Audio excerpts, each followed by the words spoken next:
And now I have a very exciting speaker for you, a guy who has an awful lot of things, an awful lot of feathers to his cap, but the reason he's here today, Mr. David Hall, is because he's one of the founders of the homeowners advocacy group New Beginning, which was established in 2010 in response to the tightening up of bank credit, both for small and medium enterprises and for mortgage holders. Now, New Beginning says that borrowers are bearing the full responsibility. In other words, they're losing their homes for what can now be described as excessive lending by financial institutions. And New Beginning has the view that the fear and the pride and the shame associated with being unable to access credit or renegotiate mortgages, that all this is having a stultifying effect on our economy, and they describe their movement as a standing up. So I would like to ask David Hall to stand up and tell us about they're doing.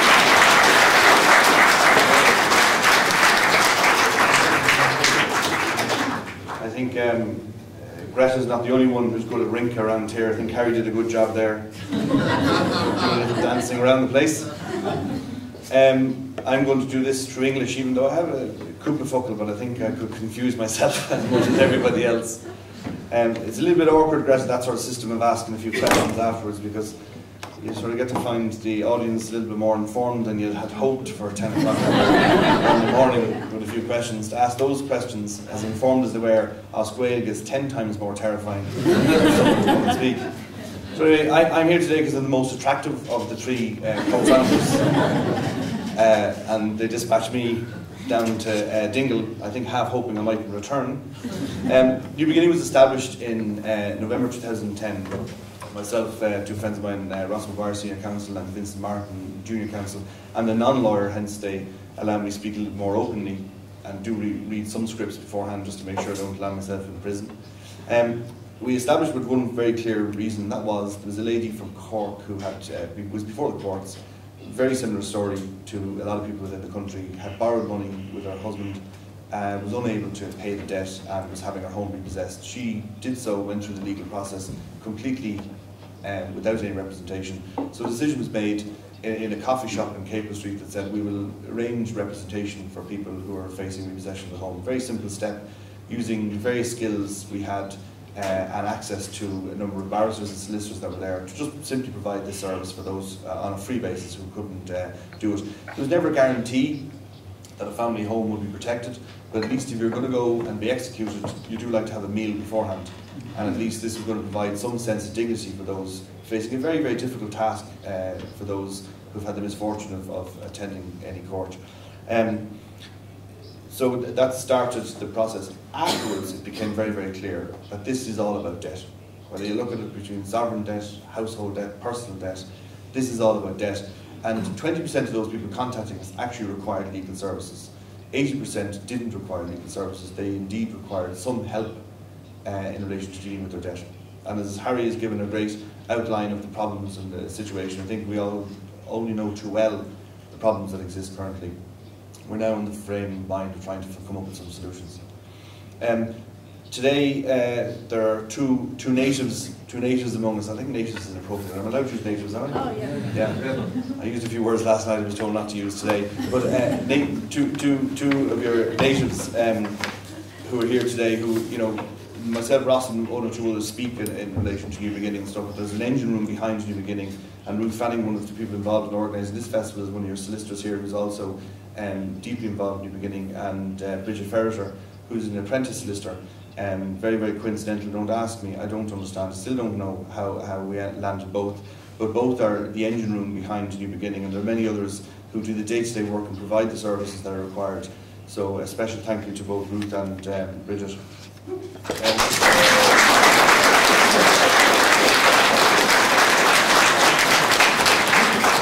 Our challenge is trying to keep them now. They're too good, so we're going to have a problem on our hands. But so where are we now? And you know, I think this is really down to, you know, Harry mentioned it on, you know, borrowers have taken responsibility. Let's not forget this. You know, the party Harry refers to, there were a lot of people at that party.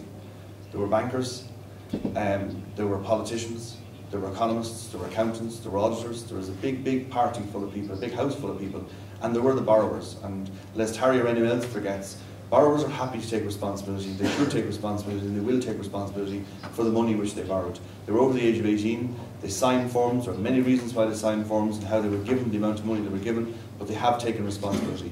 All they're now looking for is equal share in relation to trying to deal with the problems that they've encountered. And I think it unfair and ill-advised of anybody to be thinking for 1 minute that this was a party of which there was only one audience present. There were many people at this party. There were regulators, there were ECB representatives. There were a lot of people there, a lot more informed than most borrowers within this state. And they had a responsibility, as did the borrower. But out of the 8 or 9 different people at the party, there is only one in the dock, and that is the borrower is taking the brunt of the pain currently. Our aim is to try and rebalance that power by providing, as a last resort, the legal representation that may be required for people before the courts, but I'll get to it shortly in relation to additional services now we're hoping to provide, to try and rebalance that power that currently exists with the banks at the moment. And it is about trust, and recently the Catholic Church has seen some significant difficulties in relation to trust. We have a massive and fundamental, and the question that's just asked of Harry showed there's a deep-seated lack of trust. And that deep-seated lack of trust starts with politicians, it's with banks. There's also a lack of trust that banks haven't admitted yet, and that is the banks don't trust the borrowers. The most remarkable thing in the world, a bank does not trust the borrower. And unfortunately over the last few weeks I've had many discussions with our esteemed bankers who are all still present, who are all no new blood, just all the same ugly old faces still again.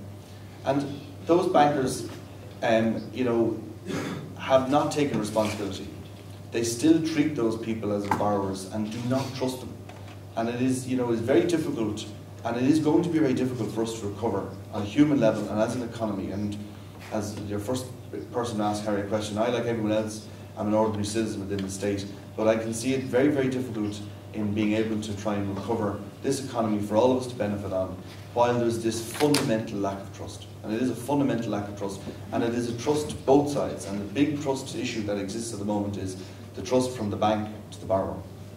Because everyone is trying to legislate for a handful of people who will always pull a stroke in this society. They've always done it, they always will do it. We cannot legislate for a minority of people who will try and pull a stroke.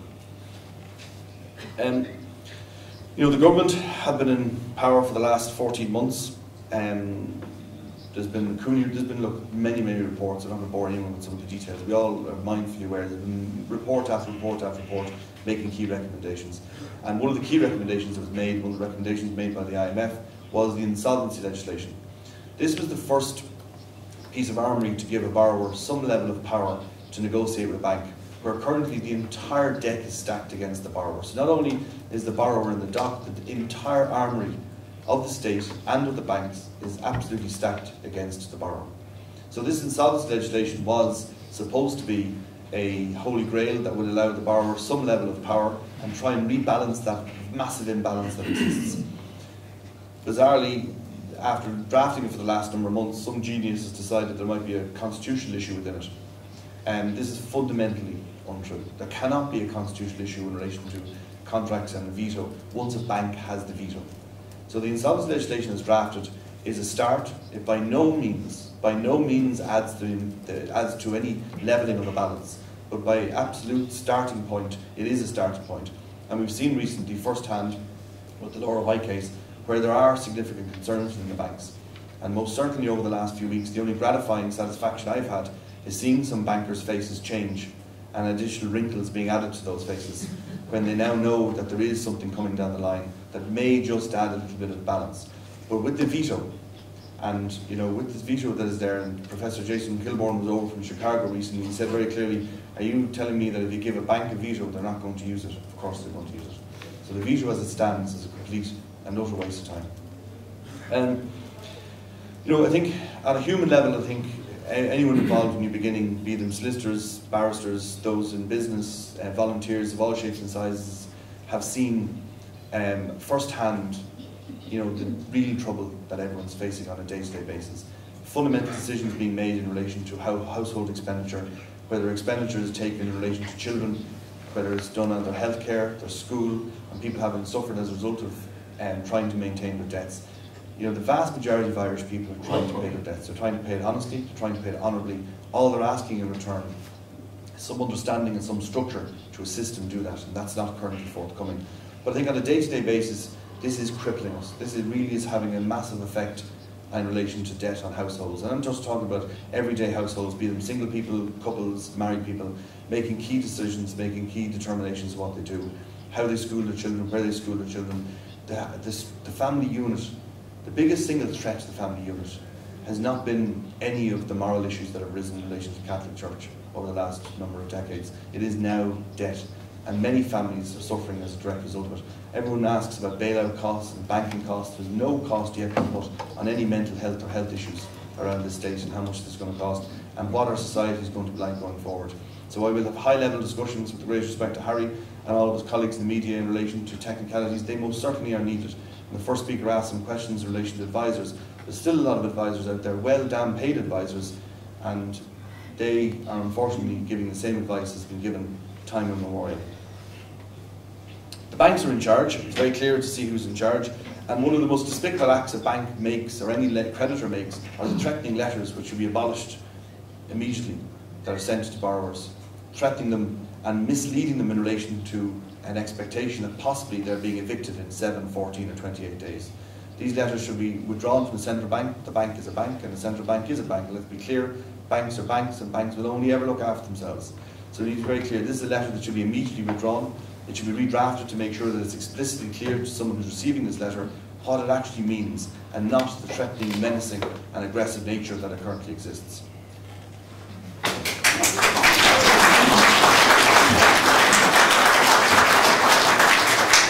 Now, I'm not a member of Joe's party and I wouldn't share some of the policies of Joe and other parties. As I say, I think I'm becoming what most people were, which was very middle ground, quite happy, quite straightforward and quite sensible. And now most certainly there's a shift change in relation to the public feeling. And I know Harry said we're not prone to revolutions, but I might just be alive before there's one here. I think the aggressions shown by banks is actually despicable, and I think there's a separation in relation to, like, it's bad enough being in trouble with a bank, but actually most bizarre is I had reason to visit NAMA recently in relation to Priory Hall. The apartments that the Priory Hall residents are living in are allegedly owned by NAMA. They're not actually owned by NAMA, they're actually owned by the developers who are supposed to be controlled by NAMA. So you pay the developer and he gives a divvy to NAMA. That's how the system works. But when I went to NAMA, I went to reception, asked for this man, Felix, I was going to see, and I was ushered into room number 1. Room number 1 is room number 1 of 8 rooms, which has no windows and no windows in the door. It's a private room that you stay in order to prevent you seeing anybody else or them seeing you. Very nice if you're in trouble to go into a little bank or anything else. For the rest of us plebs, when you get the letter and when you dig up the courage to make that phone call to the bank and decide to deal with your debts, because anyone travelling to a bank is going there voluntarily to deal with their debts head on. You go to reception and you ask for the obvious lula who's dealing with debts, and the lady in reception knows exactly who you're looking for. She knows exactly where he or she is. You stay in an open reception and you wait to be collected and escorted up to the interview suite. And then when you arrive to the interview suite, your standard financial statement is dragged out in front of you. It's this ingenious document of 11 pages long where some person from a bank decides to discuss with you your spending habits. At a recent meeting with the Irish Banking Federation, Ross came along. I think he came to sort of to ensure I was calm, and anyway he lost the rag and decided he decided to tell Pat Farrell, no bank within this state where someone's honourably trying to deal with their debts is going to lecture us in relation to what they can and can't spend. I have no problem with a bank saying to me, David, Sky Sports goes, this goes, if you restructure this debt for 10 or 20 years and deal with it so as you're not torturing someone for 6 months after 6 months after 6 months. By all means, I've no problem in having a reasonable engagement with somebody around certain expenditure. But some genius in the banks decides he shops in Tesco, and whatever he spends is what you should be spending. With a few surprises for him. Going forward, this is now about solutions. There are many, many solutions out there. In the absence of the backstop of having the insolvency legislation, those solutions become very, very difficult. And as I say, there will be many people in this country who will lose their homes, who will lose ownership of their homes. There are other solutions, a number of them which we're piloting with the Department of Environment currently, which is mortgage to rent. And ultimately, as I say, in a mortgage rent scheme, you do lose your home, but you stay in the house with your family, and sometimes with children and relatives. No one ever needs to know that you've lost your home. You stay there, and you rent from a housing agency who has bought the house from the bank. We're not recommending this take place under any circumstances unless, as we have done in the last number of cases, negotiated a full write-off from the bank in relation to the debt, because it defeats the whole purpose otherwise. You know, the split mortgages, this is probably going to be the solution of the future, where a part of the mortgage that's deemed not to be able to be paid is split, left on a shelf. Under our proposal, without any interest bearing, the banks obviously want interest bearing. There is a big problem with some of the banks. Their IT system doesn't deal with the current modern world of solutions. They simply can't make certain changes to some of these products. As mad and as bizarre as it sounds, and in a big row with the bank guy a couple of months ago, he threw me in front of the computer and said, "You try it. You can't do it." And he was right, you can't actually do it. The stupid system doesn't allow you to do it. So some genius took all the advice that all the previous geniuses took and said there'll never be a problem, so therefore we never have to put in an IT system to deal with problems, we just keep pumping out the money. So, you know, this moral hazard is bullshit. Am I allowed to say that now?